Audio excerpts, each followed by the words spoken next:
تھوڑی کرکٹ تھوڑی سیاست کے ساتھ میں ہوں ایاز خان۔ آج کی ویڈیو میں ہم ڈسکس کریں گے کہ کیا اسرائیل کی طرف سے جنگ بندی کی بار بار خلاف ورزیاں ایران اور امریکہ کے معاہدے پر اثر انداز ہو سکتی ہیں؟ کیا یہ معاہدہ ختم ہو سکتا ہے؟ کیا امریکہ اور ایران کے درمیان جنگ دوبارہ شروع ہو سکتی ہے؟ اور اسرائیل کو اگر امریکہ نے روکنا ہے تو وہ کیا کر سکتا ہے؟ اور اتنی زیادہ تنقید کیوں ہو رہی ہے اسرائیلی حکومت پہ، اور یہاں سے جوابی تنقید ڈونلڈ ٹرمپ اور امریکہ پہ کیوں ہو رہی ہے، اور یہ کہاں تک تنقید اور یہ جو معاملات چل رہے ہیں، یہ جنگ بندی کی بار بار خلاف ورزیاں، یہ کہاں تک لے کے جائیں گی دنیا کو، اس پہ ہم آج ڈسکس کرنے جا رہے ہیں۔ بار بار یہ ہوتا ہے کہ کل بھی ایک دفعہ سیز فائر ہو گیا، پہلے اسرائیل نے حملہ کیا، اس کے بعد حزب اللہ نے جوابی حملہ کیا لبنان سے، اور اس کے بعد پھر ایک امریکی عہدیداروں نے یہ اناؤنس کیا کہ جی جنگ بندی ہو گئی ہے، معاملات سیٹل ہو گئے ہیں، کوئی ایشو نہیں ہے۔ اس کے بعد پھر خلاف ورزی کر دی اسرائیل نے جنگ بندی کی۔ اس کی ریزن یہ ہے کہ نیتن یاہو پہ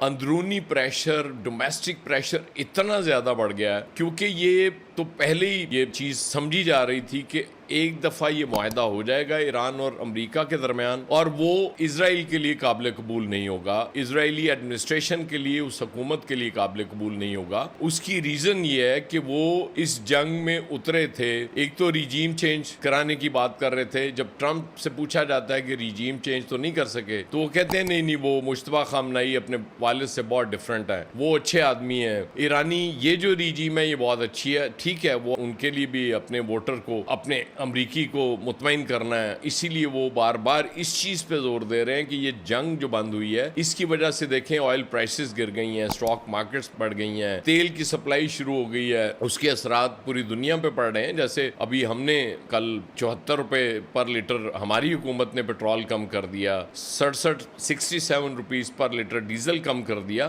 تو یہ اثرات تو آ رہے ہیں، اس میں کوئی شک نہیں ہے۔ لیکن ہو یہ رہا ہے کہ اسرائیلی وزیر بہت شدید تنقید کر رہے ہیں ڈونلڈ ٹرمپ اور امریکہ پہ، جس کا جواب مارکو روبیو نے بھی دیا، اور مارکو روبیو کے جواب کو یہ کہا جا رہا ہے کہ وہ انہوں نے جو کچھ کہا وہ ڈونلڈ ٹرمپ کے کہنے پہ کہا، ظاہر ہے ان کے وہ منسٹر ہیں۔ اس کے بعد جے ڈی وینس مسلسل تنقید کر رہے ہیں۔ اب امریکہ سے یہ کہا جا رہا ہے اسرائیل کو کہ بھائی 2/3 ہتھیار ہم دیں تمہیں، مالی امداد ہم تمہاری کریں۔ ڈونلڈ ٹرمپ کہتے ہیں کہ ہم نے اسرائیل کو تباہ ہونے سے بچایا، کیونکہ یہ بڑے سمارٹ لوگ ہیں جو ایران میں بیٹھے ہوئے ہیں، انہوں نے برباد کر کے رکھ دینا تھا، تو ہمارا شکر گزار ہونے کی بجائے نہ شکراپن کر رہا ہے اسرائیل۔ اس پہ بہت زیادہ تپے ہوئے ہیں ڈونلڈ ٹرمپ، اور وہ بالکل وہی صورتحال ہے نا، وہ جو کہتے ہیں ہماری بلی اور ہم ہی کو میاؤں، یہ بہت مسئلہ بنا ہوا ہے۔ اور ادھر سے مسلسل ڈونلڈ ٹرمپ پہ تنقید کی جا رہی ہے، امریکہ پہ تنقید کی جا رہی ہے، اس کو تسلیم کرنے کے لیے تیار نہیں ہے۔ اس کی وجہ یہ ہے کہ اب الیکشنز قریب ہیں اسرائیل میں، اور اگر نیتن یاہو وہ الیکشنز ہار جاتے جو اس وقت بالکل اس کے چانسز بن گئے ہوئے ہیں، اسی لیے ان کے اپوزیشن لیڈر نے بھی یہ مطالبہ کیا ہے کہ جتنی جلدی نیتن یاہو کو ہٹا دیا جائے اتنا بہتر ہے۔ اس کا ریزن یہ ہے کہ یہ ہمارے فورن ریلیشنز برباد کر رہے ہیں، اور ظاہر ہے جب امریکہ کے ساتھ ریلیشنز اگر ایک دفعہ برباد ہو گئے تو پھر اسرائیل کے لیے بڑا مشکل ہو جائے گا۔ وہ اس کی ساری چودراہٹ اس خطے میں امریکہ کی وجہ سے ہے، لیکن ایران نے وہ مت بڑی حد تک توڑ دی ہے، کیونکہ یہ سمجھا جا رہا تھا کہ اسرائیل ناقابل شکست ہے، اس کو کوئی چیلنج نہیں کر سکتا۔ ایران نے جس طرح سے جوابی کارروائیاں کی ہیں اس کے بعد یہ مت ٹوٹ گئی ہے، اور اب یہ سمجھنے کی بات ہے کہ اگر امریکہ ناراض ہو جاتا ہے، جو میں نے شروع میں کہا کہ امریکہ کر کیا سکتا ہے، کس طرح سے پریشان کر سکتا ہے اسرائیل کو، تو اس کے سمپل 2 حل ہیں۔ سب سے پہلے اس کی فوجی امداد بند کرے، اس کو اسلحے کی سپلائی بند کرے، کیونکہ جتنے سوفسٹیکیٹڈ لیٹسٹ جدید ہتھیار امریکہ سے اسرائیل کے لیے آتے ہیں، اس کی حفاظت کے لیے آتے ہیں، وہ ایک دفعہ بند ہو جائیں تو سب سے بڑا جھٹکا یہ لگے گا۔ اس کے بعد اگر امریکہ نے مالی امداد بند کر دی، اور آپ جانتے ہیں ٹرمپ سے کچھ بھی توقع کی جا سکتی، پھر ایک اور اس کی ریزن بہت بڑی یہ ہے کہ امریکہ کے اندر اسرائیل کے خلاف، اس ریجیم کے خلاف، اسرائیل کے خلاف تو نہیں کہوں گا میں، لیکن یہ جو ریجیم ہے اس وقت جو حکومت میں ہے وہاں پہ، اس کے خلاف بہت زیادہ شدت سے نفرت بڑھتی جا رہی ہے۔ اس کی وجہ یہ ہے کہ وہ سمجھتے ہیں کہ جب ہمارا پریزیڈنٹ ایران کے ساتھ معاہدے میں جا رہا ہے، ایک امن ہونے جا رہا ہے دنیا، تو اس کو یہ سبوتاش کر رہے ہیں، جس کو ظاہر ہے کوئی بھی قوم برداشت برداشت نہیں کرتی، کیونکہ اسرائیل کو جتنا اسلحہ آتا ہے یا مالی امداد آتی ہے وہ امریکی ٹیکس پیئر سے آتی ہے. تو امریکی ٹیکس پیئر ہماری طرح نہیں ہے کہ جس طرح سے مرضی ہم سے ٹیکس لے لیں اور ہم نے ظاہر ہے خاموش رہنا ہے. وہ ریئیکٹ کرتے ہیں اس پہ، وہ بولتے ہیں، وہ پھر اس کے بعد ظاہر ہے ان کے پاس ووٹ کا رائٹ بھی ہوتا ہے، وہ اس کا بھی استعمال کرتے ہیں. تو ایک دفعہ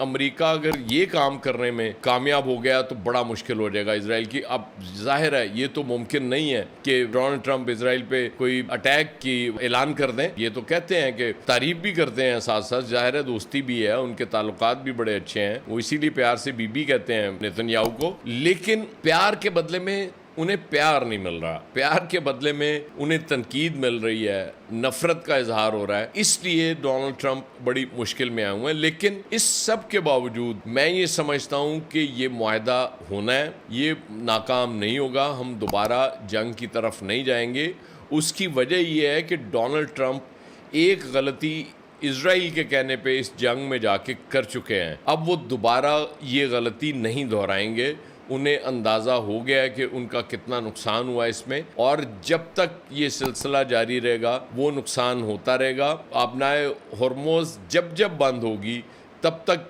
دنیا کے لیے مسائل پیدا ہوں گے، مالی وسائل پیدا ہوں گے، تیل کی سپلائی رکے گی، اور انرجی کرائسس جب آتا ہے تو پھر یہ قومیں سب کچھ بھول جاتی ہیں. اور ڈونلڈ ٹرمپ ویسے بھی یورپ کے ساتھ بھی تعلقات مسلسل بگاڑتے جا رہے ہیں. جیسے وہ جارجیا میلونی کی انہوں نے جب وہ ٹویٹ کر دیا کہ ان کی ریکویسٹ پہ میں نے تصویر بنائی تھی، وہ منتیں کر رہی تھی میرے ساتھ، اس کے بعد پھر اٹالین فارن منسٹر کا یو ایس پلانڈ وزٹ بھی منسوخ کر دیا گیا ہے اس احتجاج کی صورت میں. اور جارجیا میلونی نے یہ وضاحت کی ہے کہ ٹرمپ کو پتہ نہیں کیا ہو گیا، وہ اپنے اتحادیوں کو کیوں ناراض کرتے ہیں اور بلا وجہ اس طرح کی کنٹروورسی کریٹ کرتے ہیں. تو بہتر یہی ہے کہ معاملات کو سمجھ لیا جائے. ڈونلڈ ٹرمپ تو اب دوبارہ مجھے نہیں لگتا اس جنگ میں آئیں گے، اس لیے اسرائیل کو بھی یہ چاہیے، وہاں کی اپوزیشن اور جو پریشر گروپس ہیں